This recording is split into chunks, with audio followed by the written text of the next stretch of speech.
अस्सलाम वालेकुम dear students. आज हम अपना चैप्टर नंबर फिजिक्स क्लास 9 का चैप्टर नंबर 3 स्टार्ट करेंगे और हमारा चैप्टर नंबर 3 है डायनामिक्स। डायनामिक्स क्या है? हमने पहले सेकंड चैप्टर में काइनेमेटिक्स पढ़ा था, लेकिन अब हम डायनामिक्स पढ़ेंगे। काइनेमेटिक्स क्या था? काइनेमेटिक्स में हमने सिर्फ मोशन को, ऑब्जेक्ट की मोशन को डिस्कस करना था, उसके काजेस को नहीं। लेकिन डायनामिक्स में हम मोशन के साथ मोशन के काजेस को भी डिस्कस करेंगे।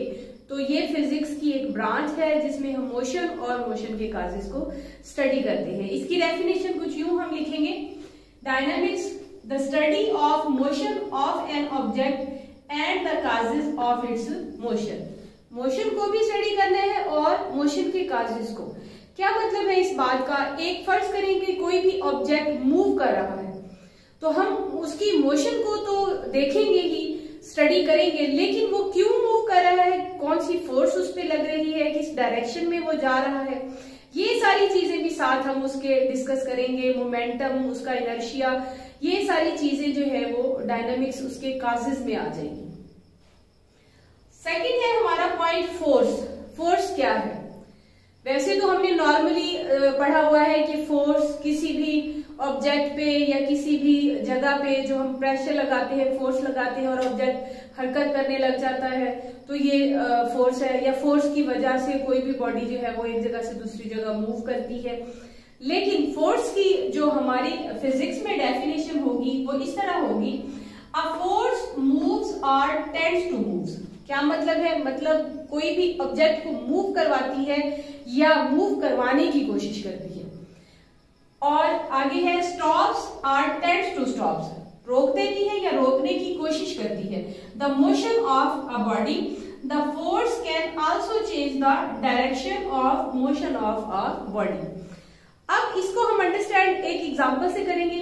फॉर एग्जांपल, आप किसी भी दीवार को पुश करते हैं तो आप लगा फोर्स रहे हैं, मतलब उसको हरकत देने की कोशिश कर रहे हैं, लेकिन वो जो वॉल है या दीवार है वो हरकत नहीं कर रही। इसका मतलब है हमने फोर्स लगाई, या तो वो बॉडी मूव करेगी या टेंड्स टू मूव, या हम उसको हरकत देने की कोशिश कर रहे हैं। या फिर कोई भी हैवी ट्रैफिक है, उसको हम कभी भी हाथ से नहीं रोक सकते, स्टॉप नहीं कर सकते। हाँ, लेकिन हम फोर्स लगाएं, उसको रोकने की कोशिश करें, लेकिन वो रुके नहीं। इट्स मीन हमने उसे स्टॉप करने की कोशिश की है। या तो कोई मतलब स्मॉल ऑब्जेक्ट हो, उसको हम स्टॉप कर ले, या फिर हम स्टॉप करने की कोशिश कर रहे हो, तो ये सब फोर्स में आ जाती है। या हम फोर्स लगा के, कुव्वत लगा के किसी भी ऑब्जेक्ट की डायरेक्शन को चेंज कर दे तो ये सब फोर्स में आ जाता है। इसकी डेफिनेशन क्या होगी? A force moves or tends to move, stop or tends to stop the motion of a body, the force can also change the direction of motion of a body. हमारा third topic है inertia. Inertia क्या है? जितनी भी bodies हैं उनमें ये property होती है कि वो अपनी हालत में तब्दीली के खिलाफ मज़ाहमत पेश करते हैं। मींस जो भी बॉडी, जो भी ऑब्जेक्ट जिस पोजीशन में है, जिस हालत में है, वो उसी हालत में रहना चाहता है। अगर वो हालत रेस्ट में है, कोई हरकत नहीं कर रहा, तो वो हालत रेस्ट में रहना चाहेगा। अगर वो मोशन में है तो वो मोशन में ही रहना चाहेगा।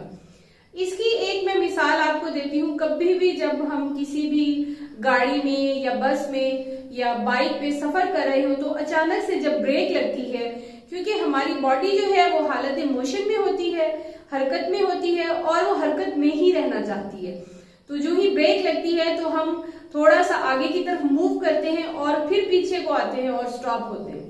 इट्स मीन के बॉडी जो है, बॉडी की ये प्रॉपर्टी है कि वो जिस हालत में भी हो, जिस कंडीशन में हो, वो उसी कंडीशन में ही रहना चाहती है। तो इनर्शिया की डेफिनेशन हम यूं करेंगे, inertia of a body is its property due to which it resist any change in its state of rest or motion. Rest या मोशन की स्टेट में जब भी बॉडी हो तो वो मज़ाहमत पेश करती है, रेजिस्ट पेश करती है, जब भी उसकी हालत में या उसकी पोजीशन में, स्टेट में तब्दीली की जाती है। मिसाल एग्जांपल मैंने आपको दे दी है, आप वो भी एग्जांपल दे सकते हैं। नेक्स्ट हमारा टॉपिक है मोमेंटम। मोमेंटम क्या है? मोमेंटम की हम डेफिनेशन पहले पढ़ लेते हैं। Momentum of a body is the quantity of motion. Means motion की क्वांटिटी है, जितनी कोई भी बॉडी जो है वो मोशन परफॉर्म कर रहा है वो उसका मोमेंटम है। It possesses due to its mass and velocity. ये पैदा कब होता है? मास और वेलोसिटी की वजह से। इसको हम जाहिर करते हैं, रिप्रेजेंट करते हैं P से, और इसको हम जो इसका फार्मूला है मोमेंटम मालूम करने का वो है m multiplied by v। m body का मास है और v उसकी वेलोसिटी है। डेफिनेशन क्या है? Momentum of a body is the quantity of motion. Motion की एक क्वांटिटी है, is possesses due to its mass and velocity. तो मोमेंटम कब पैदा होता है? मास और वेलोसिटी जब होती है। मास होगा ऑब्जेक्ट का और साथ जितनी उसने जो उस टाइम बॉडी की वेलोसिटी होगी वो उसको मल्टीप्लाई कर देंगे तो हमारे पास मोमेंटम निकल आएगा। मोमेंटम को हम P से जाहिर करते हैं और ये इसका फार्मूला है मास मल्टीप्लाइड बाय वेलोसिटी। तो ये एक वेक्टर क्वांटिटी है, हम लिख भी सकते हैं it is a vector quantity, या हम इसके ऊपर एरो लगा देंगे तभी ये यही रिप्रेजेंट करेगा कि ये एक वेक्टर क्वांटिटी है, इसमें डायरेक्शन बतानी पड़ेगी हमें। और हमारे पास जो ड्राइव क्वांटिटीज होती हैं उनके हम यूनिट्स भी ड्राइव कर सकते हैं। यूनिट कैसे हम इसे ड्राइव कर सकते हैं?